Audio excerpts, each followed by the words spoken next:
Zdravo dragi moji, dobrodošli na kanal Male brze kuhinjice. Danas pravimo jedan jako ukusan i lep ručak. Prvo sam ovako crni luk potopila u vodu malo da odstoji. To uvek radim da me ne bi štipao za oči, pa eto ako niste znali preporučujem i vama da isprobate. I sada sam isekla 2 male glavice, vi ako imate jednu veliku, to će biti sasvim dovoljno. Uzimam i ovaj mladi crni luk, jedan, i seckam također na kolutiće. Zatim sam pripremila ovdje i 3 šargarepe koje ću iseći na tanke kolutove. Ja uvek u ručku volim tako, vi seckajte kako volite.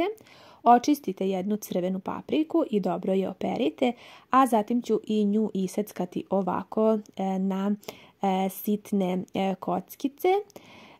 Ja ovaj ručak, mislim da je ovo jedan od prvih ručkova koje sam ja naučila da pravim i zaista mislim da ga jako dobro pravim. Ovdje imam 500 grama svinjskog mesa, očistite ga ovako od masnoće i onda ću ga iseckati ovako na kockice sitnije. I to je to, sada smo pripremili namirnice, sipajte vrlo malo ulja u šerpu i stavite da se zagreje. Za to vrijeme pripremam jednu šolju od 330 ml paradajz soka i ovako jedan mali paradajz ukoliko imate. Kada je ulje zagrejano, stavite prvo luk da se dobro prodinsta, kada dobije zlatno žutu boju. Dodat ću 2 kašike slatke mlevane paprike i sad sve ovako dobro promešajte. Naravno, kada dodajete papriku uvek pomerite sa ringle. Zatim dodajem meso, šargarepu, dodajem papriku i sada ću da začinim. Dodat ću 2 kašike suvog začina. Ovo je neka mera da bude baš po meni fino. Sada dodajem paradajz sok i dodajem još 300 ml vode. Ja sam ovdje odmerila tačno da znate koliko sam dodala i sve ovako dobro promješajte. Sada možete dodati i paradajz.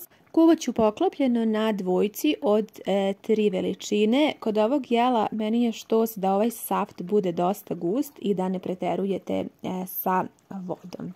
Svo vrijeme kuvam poklopljeno sa poklopcem i nakon 20 minuta dodat ću još malo vode. Uzela sam ovaj odmerni sud, nekih 100 ml, čak i manje od 100 ml vode sam dodala, da vam tačno budem precizna, i dobro promješajte. Bolje je ovako postepeno da dodajete vodu nego da vam bude retko.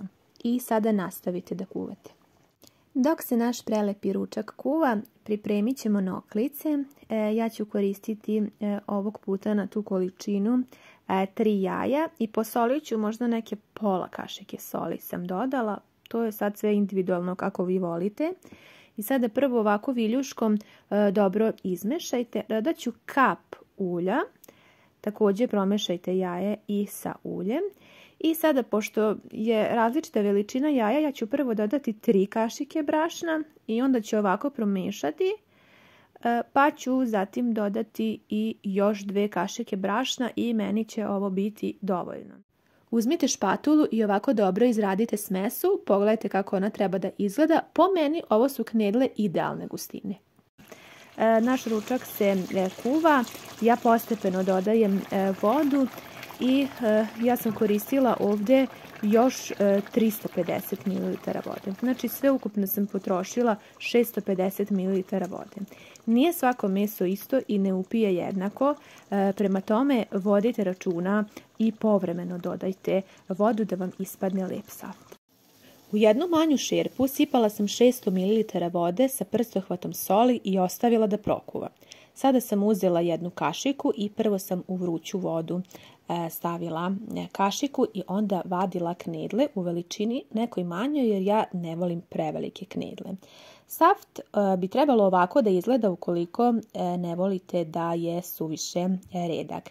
Dodajte prokuvane knedle, kuvala sam ih tačno 7 minuta. Kada se podignu skroz na vrh, onda su i gotove. Sada ću odgore posuti malo svežeg peršuna. Ovaj ručak je zaista fantastičan i izuzetnog je ukusa. Mogu da kažem slobodno da je ovo omiljeni ručak mog detinjstva i da je ostao i dan danas u top 5 ručkova koje najviše volim da jedem.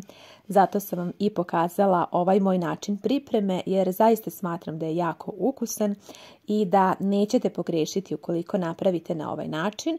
Vi naravno ako volite retko, vi dodajte više vode. Za mene je ovaj saft idealan.